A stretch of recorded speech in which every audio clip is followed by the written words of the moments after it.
नमस्कार।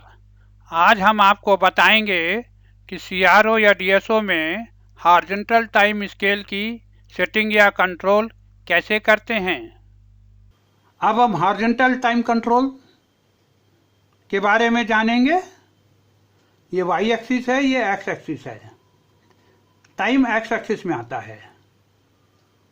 जब हम कहते हैं 1 मिलीसेकेंड पर डिवीजन एक्स एक्सिस सेटिंग, मतलब 1 डिवीजन मतलब यहाँ से लेकर यहाँ तक, ये जो बड़ी लाइन देख रहे हैं ना आप, तो इसके और इसके बीच की जो दूरी है वो 1 मिलीसेकेंड के बराबर होगी अगर हमने 1 मिलीसेकेंड डिवीजन सेट किया। अगर 0.5 मिलीसेकेंड पर डिवीजन सेट किया तो ये एक कॉलम यहाँ से लेकर यहाँ तक 0.5 मिलीसेकेंड होगा। हम मान लीजिए एक पल्स है 1 मिलीसेकेंड की, ये 1 मिलीसेकेंड है, तो हमें ऐसा नज़र आ रहा है। अब अगर इसकी सेटिंग हम 0.5 मिली कर दें तो पहले हमारी सेटिंग थी 1 मिली, तो एक कॉलम काफ़ी था, लेकिन अब 0.5 कर दी तो 1 मिली के लिए 2 कॉलम की ज़रूरत पड़ेगी। यहाँ से लेकर यहाँ से लेकर यहाँ तक 0.5 मिली है और यहाँ से लेकर यहाँ तक 1 मिली है। तो ये जो विड्थ है ऐसी दिखाई लगने लगेगी। पल्स वही है लेकिन दिख हमको बढ़ा रहा है। अब इसको हम यहाँ दिखाते हैं। इस स्कोप में यह है टाइम कंट्रोल। ये दोनों इनपुट चैनल का कॉमन है इस स्कोप में। अगर आप चेंज करेंगे दोनों चेंज हो जाएंगे।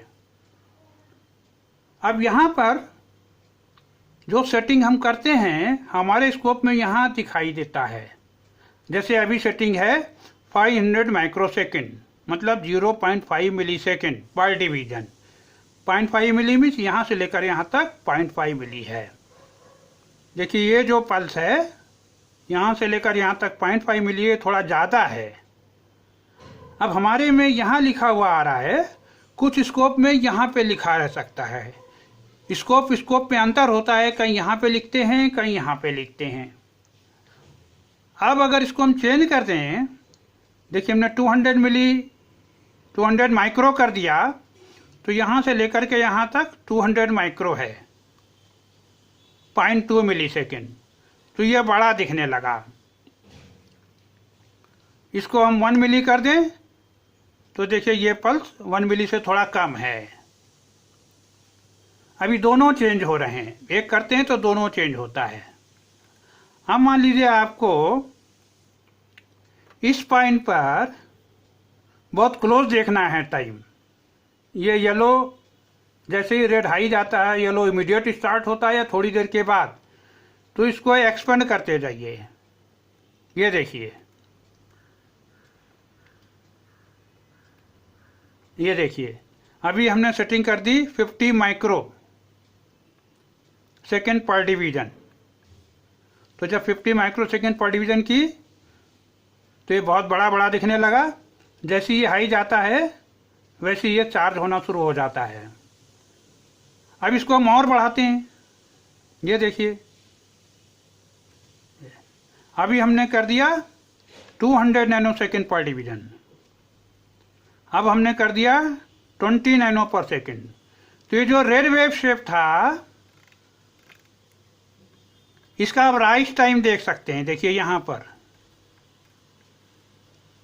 ये राइज टाइम है, ये तुरंत नहीं जा रहा, 20 नैनो सेकेंड। तो इसका राइज टाइम आ रहा है करीब 20 नैनो सेकेंड से थोड़ा सा ज़्यादा। यहाँ से लेकर यहाँ तक एक स्केल है 20 नैनो सेकेंड। अगर ये 0 पे नहीं है, इधर उधर है, तो इसमें एक हॉरिजॉन्टल पोजीशन कंट्रोल होता है। इससे आप शिफ्ट कर सकते हैं। देखिए